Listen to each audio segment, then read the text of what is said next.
उत्तर प्रदेश के किसानों पर दर्ज पराली जलाने के मामलात को योगी सरकार वापस लेगी। सरकार के हुक्म के मुताबिक इलाके के सभी जिलों में किसानों पर दर्ज मुकदमे वापस होंगे। Additional chief home secretary Awanish Awasthi ने इस सिलसिले में तमाम अजला के डीएम को खत लिखा है।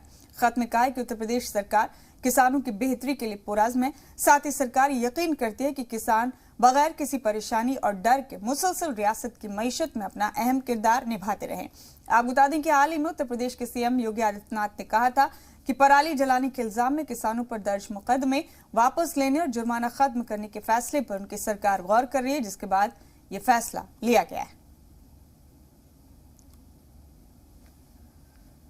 तो उत्तर प्रदेश में किसानों पर पराली जलाने के फैसले पर बड़ा कदम लिया है। योगी हुकूमत ने किसानों को बड़ी राहत दी है। पराली मामले में सरकार किसानों से केस वापस लेगी।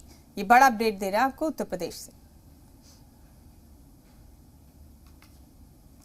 तो सीएम योगी ने बड़ा फैसला लिया है। उत्तर प्रदेश में जिन किसानों पर पराली जलाने को लेकर मुकदमे दर्ज थे, उन मुकदमों को वापस लिया जाएगा। तो ये बड़ी राहत है किसानों के लिए। ये बड़ा अपडेट आपको उत्तर प्रदेश के हवाले से दे रहे हैं। हाल ही में उत्तर प्रदेश में सीएम योगी आदित्यनाथ ने कहा था कि पराली जलाने के इल्जाम में किसानों पर दर्ज मुकदमे वापस लेने और जुर्माना खत्म करने के फैसले पर उनकी सरकार गौर कर रही है, जिसके बाद ये फैसला लिया गया है। तो ये बड़ा फैसला किया है योगी हुकूमत।